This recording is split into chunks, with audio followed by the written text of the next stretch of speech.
In the previous two videos, we thinned this spot out, got the wood out of it. And today we're going to start hacking up the poison oak because it's poison oak. Normally with poison oak, I would cut down the larger stuff with a chainsaw. Then the smaller stuff, I'd hit it with the weed whacker. With the chainsaw, it's a lot of work trying to get every one of these vines. The weed whacker works well as long as it's small diameter material. The problem with both of those things is it makes little pieces and chips with fresh urushiol on it that gets all over me. It's not a problem for someone like me who doesn't really get poison oak much, but it actually is a problem because then I take that poison oak on me, spread it around, someone else gets poison oak from me, then someone else gets a little bit unhappy about it. I got a new tool that may solve that problem. I needed a new weed whacker. I wanted to get one that I could put a blade on. I was thinking a blade might be better for this kind of material. The blade would have a similar problem throwing chips around. My local Stihl dealer has been recommending a tool for me that he says works well on poison oak. I've had a few people in the channel comments recommend this tool too for some of the things I do. So this week I finally bought one. We're going to try it out today, see how well it works. It's an FS 131 trimmer with the hedge trimmer attachment. It has an adjustable angle so you can set it for what's comfortable for your height. This should be able to cut everything off low to the ground without throwing a bunch of junk all over the place. I think the main key is going to be to keep it out of the dirt. I haven't used it yet. Let's go see how it works. Since it is steel, it should start easy.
I just very easily mowed this whole area of poison oak in just a few minutes.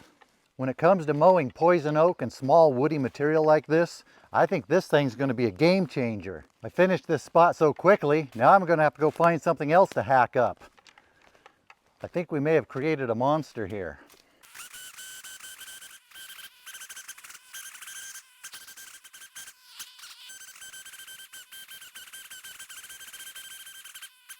It does struggle with these white oak suckers if they're bigger than pencil size. But that's what the dealer told me, since they have a different wood structure than poison oak.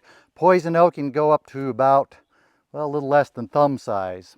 But mostly what I wanted this for was the smaller material, which it works well on. I've been looking at this big mess of poison oak for years thinking, someday I'm going to take care of it.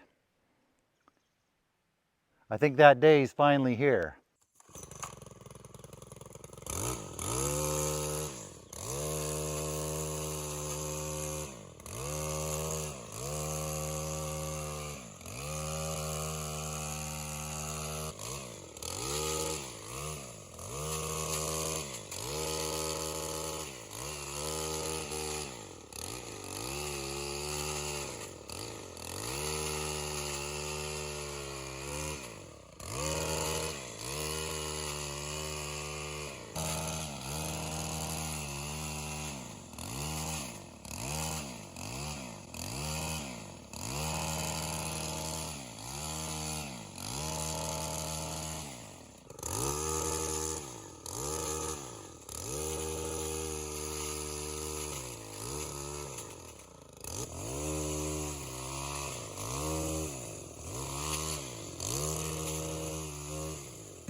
This spot was pushing its limits. There was a lot of 1/2 inch, 3/4 inch material in here, which it does struggle with.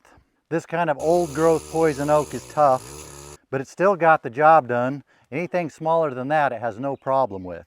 I was looking for something that would also take care of these white oak suckers, but these ones are getting a little big. I think it would be better to get them when they're younger.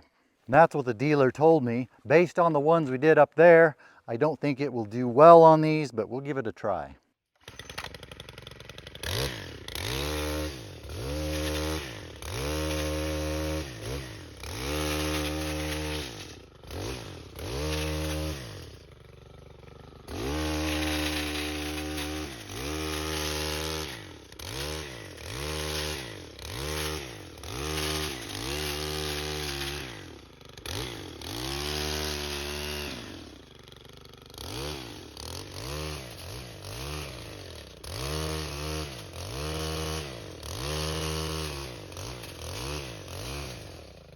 Cut the tops off, but when it gets down to the bigger stems, it doesn't do so well.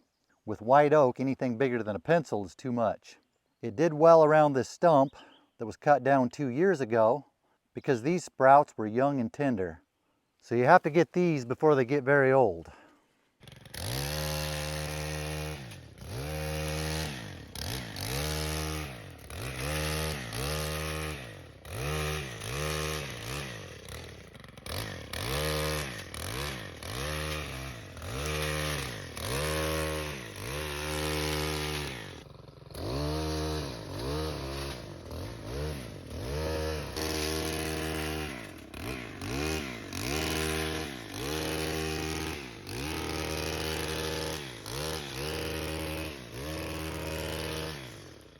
After running my first 1/2 tank of gas in this thing, my first impression is poison oak is really in danger now on this property.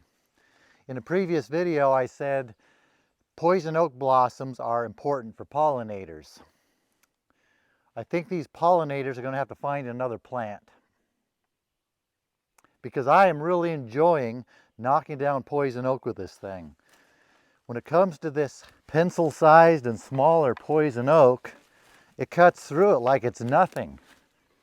And I'm clean. It didn't throw a bunch of junk all over me. Of course, my boots and the bottom of my pants are going to be covered in poison oak from walking through the broke off pieces, but that's hard to avoid. Of course, the poison oak is going to sprout right back, but I have a longer term strategy that's been fairly effective on reducing the amount of poison oak. I'd like to keep on going, but this time of the year is actually the wrong time of the year to be doing this in this spot, because I'm also taking out the plants that would be out competing the poison oak. I have a strategy for doing it at the right times of the year to where I'm favoring these other plants and doing it at a time where the deer will help out because they like eating the new poison oak sprouts. Here they come now. This is an early stage I've been working on. This is about 2 years into it. We're getting less poison oak and more plants like lupin that are out competing the poison oak. There's still a little bit of poison oak. With repeated mowing at the right time of the year, eventually it'll become like this. I would like to mow all this right now to take down the poison oak, but this is the wrong time of the year. I'd be knocking down all this other vegetation. Right now, that vegetation needs to be growing and getting strong and reseeding itself. The time to mow all this is in the fall or winter when everything's dormant. If I cut everything off then, the woody poison oak doesn't grow as fast in the spring. These lupins and other things grow really fast in the spring and they overshade them. The herbaceous plants will keep coming back every spring just as strong as ever, whereas every time you cut the poison oak off, it has to start over again because it doesn't like being cut off like that. And over time, it slows down. The deer chew on it and keep it knocked down. It's definitely not a quick fix for poison oak, but over time, it reduces the amount of it. I'll get more into that when I demonstrate at the right time of the year. Today I've been mowing in places where the desirable plants haven't established much yet. This is how I have found it to work in this area, in this climate, with these plant associations. In your area, it might be different. This may not work as well in your area.